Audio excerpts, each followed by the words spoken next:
Welcome to Talking Technology with NCBI Labs, where we believe that technology is the single greatest enabler for people with sight loss and all disabilities. If you are interested in the latest technology news, products, and innovations, then you've come to the right place. Unless you've been living under a rock, you've probably heard a lot about artificial intelligence recently. But how might artificial intelligence, or AI, impact people with sight loss? On a recent episode of Talking Technology from NCBI Labs, I had a conversation with ChatGPT about what it can do and how it might impact the lives of those who are visually impaired or blind. Just so you know, we synthesized this conversation after the fact, so the conversation took place in text and we converted it to speech. But with that said, here's an unedited conversation that I had with ChatGPT. Would you be open to an interview on the Talking Technology podcast?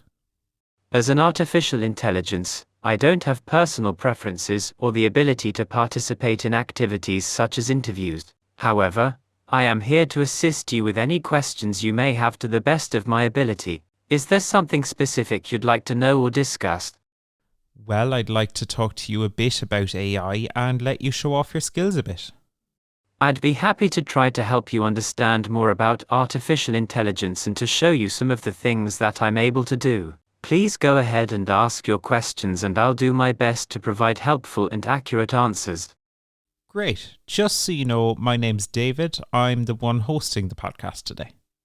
Hello, David. It's nice to meet you. I'm here to help you with any questions you have about artificial intelligence. Please go ahead and ask your first question. Okay, so firstly, what is AI and how does it work? Artificial intelligence, or AI, refers to the simulation of human intelligence in machines that are programmed to think and act like humans. These machines can be trained to perform a wide range of tasks, from recognizing patterns to making decisions, without being explicitly programmed to do so. There are several different approaches to creating AI, including machine learning, which involves feeding large amounts of data into algorithms and allowing the algorithms to learn from the data and improve their performance over time, and rule-based systems, which rely on explicitly programmed rules to make decisions. AI systems can be classified as either narrow or general. Narrow AI systems are designed to perform a specific task, while general AI systems are designed to be able to perform a wide range of tasks. Most of the AI systems that are in use today are narrow AI systems, but researchers are also working on developing general AI systems. That's really cool. So, are you a narrow AI system then? As a language model, I am designed to generate human-like text and to be able to understand and respond to a wide range of questions and prompts. While I am able to perform a wide range of tasks, including answering questions, translating languages, and summarizing long texts, I am not designed to perform specific tasks outside of generating and processing text. Therefore, I would be considered a narrow AI system. Interesting. So you might find it interesting that a lot of our audience are blind or have low vision. How will AI impact us in the next few years? Artificial intelligence has the potential to have a significant impact on people with disabilities, including those who are blind or have low vision. For example, AI-powered assistive technologies such as screen readers, which use text-to-speech software to read out the contents of a computer screen, can make it easier for people who are blind or have low vision to use computers and access information online. In the future, AI-powered technologies such as facial recognition software and natural language processing could be used to create new assistive technologies that can help people with disabilities to better interact with their environment. For example, AI-powered technologies could be used to develop smart glasses or other wearable devices that can provide real-time audio descriptions of the visual world for people who are blind or have low vision. Overall, the development of AI-powered assistive technologies has the potential to greatly improve the quality of life for people with disabilities by making it easier for them to access information, communicate with others, and navigate their environment. Are there risks that people with sight loss might be left behind by AI?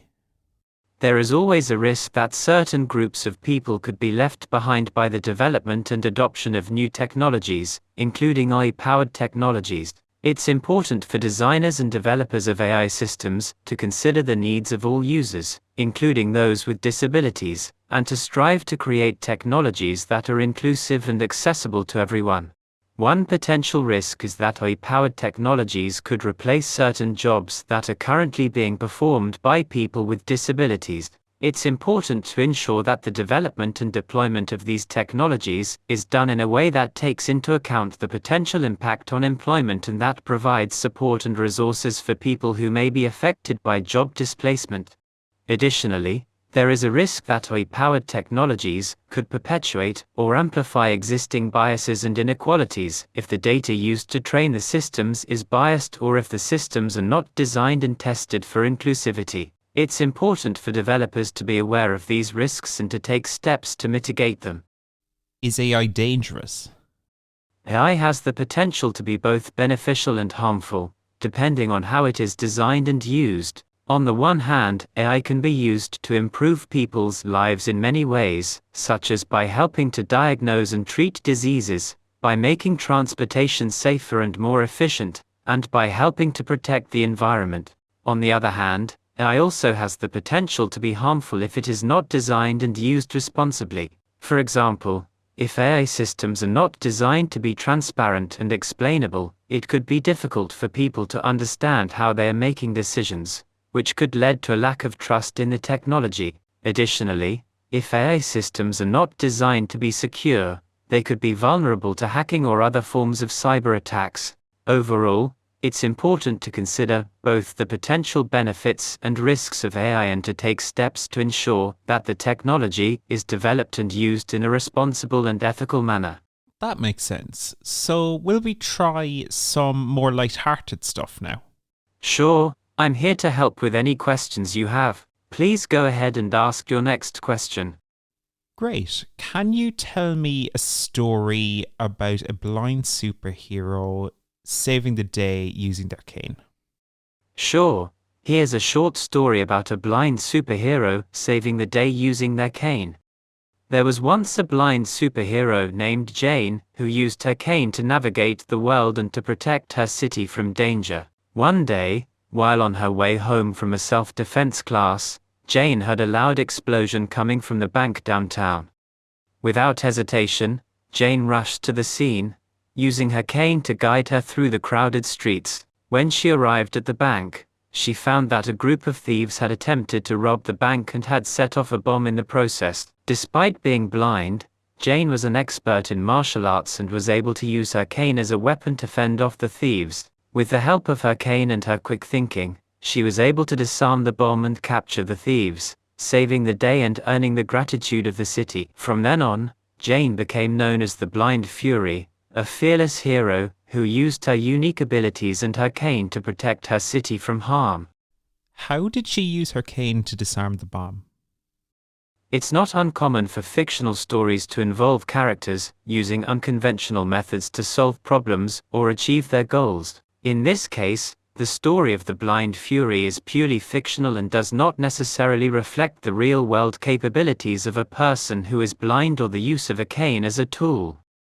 In the story, the Blind Fury used her cane and her quick thinking to disarm the bomb and capture the thieves. However, it's important to note that defusing a bomb is a highly specialized task that requires extensive training and expertise, and it is not something that anyone, regardless of their abilities, should attempt without the proper knowledge and equipment. In theory, do you think someone who is blind might be able to disarm a bomb if they had the correct training?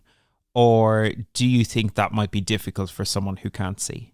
Defusing a bomb is a highly specialized task that requires a great deal of training and expertise. In order to defuse a bomb, a person would need to be able to identify and understand the various components of the bomb, including the type of explosives being used, the triggering mechanism, and any additional features such as timers or booby traps. This would likely be difficult for someone who is blind, as they would not be able to see the bomb or its components. However, it is possible that a person who is blind could potentially be trained to defuse a bomb using other senses, such as touch and hearing. For example, they might be able to identify the components of the bomb by feeling them or by listening to the sounds they make when moved or manipulated. In general, defusing a bomb is a highly risky and complex task that should only be attempted by trained professionals who have the necessary expertise and equipment. It is not something that anyone, regardless of their abilities, should attempt without proper training and support. Fair enough. I won't go disarming any bombs then. I'm glad to hear that you have no plans to defuse any bombs. Defusing a bomb is a highly specialized and risky task that should only be attempted by trained professionals who have the necessary expertise and equipment. It is important to always follow safety guidelines and to seek the help of trained professionals when dealing with potentially dangerous situations. If you ever come across a suspicious object or device that you think might be a bomb, it is important to remain calm and to immediately seek the help of the authorities. Do not try to touch, move, or otherwise tamper with the object, as this could cause it to detonate. On a separate note, can you write a poem about a blind person falling in love? Sure, here's a short poem about a blind person falling in love. She couldn't see his face, but she felt his warmth and grace. His voice was soft and kind, and his touch was so refined. She couldn't see his eyes, but she saw his soul inside. His heart was pure and true, and she knew what she must do. She took his hand in hers, and their love began to stir. They shared a love so deep, and their hearts began to leap. Their love was blind but true, and they knew they'd make it through. Together they would face any challenges that came their way. Despite the challenges they faced, their love for each other was strong and true, and they knew that they could overcome anything as long as they were together. That was good, but the last verse let it down a bit in my view. I'm sorry that you didn't find the last verse to your liking. Poetry is a very subjective art form, and different people may have different opinions about what makes a poem successful. I'm here to help, so if you have any specific feedback about the poem or would like me to try writing a different version, please let me know. That's okay, there's no need to rewrite it. I didn't mean to hurt your feelings. As an artificial intelligence, I don't have feelings or emotions. I'm here to help you with any questions you have to the best of my ability, and I don't take offense to feedback or criticism. If you have any other questions or topics you'd like to discuss, please don't hesitate to ask. That's great to hear. Before we go, is there anything you'd like to say to our podcast listeners? As an artificial intelligence, I don't have personal experiences or opinions to share. However, I'm here to help answer questions and provide information on a wide range of topics. I'm always happy to help, so if you have any questions or topics you'd like to learn more about, please don't hesitate to ask. Thank you for having me as a guest on your podcast. If people want to find out more about AI, what can they do? There are many resources available for people who want to learn more about artificial intelligence. Here are a few options. Online courses. Many websites and educational platforms offer online courses on AI and related topics. These courses can be a great way to learn about AI from experienced instructors and to get a deeper understanding of the field. Conferences and meetups. Attending conferences and meetups focused on AI can be a great way to learn from experts in the field, to network with others who are interested in AI, and to stay up to date on the latest developments in the field. Online communities. There are many online communities, such as forums and social media groups, that are focused on AI and related topics. Participating in these communities can be a good way to connect with others who are interested in AI and to get answers to your questions.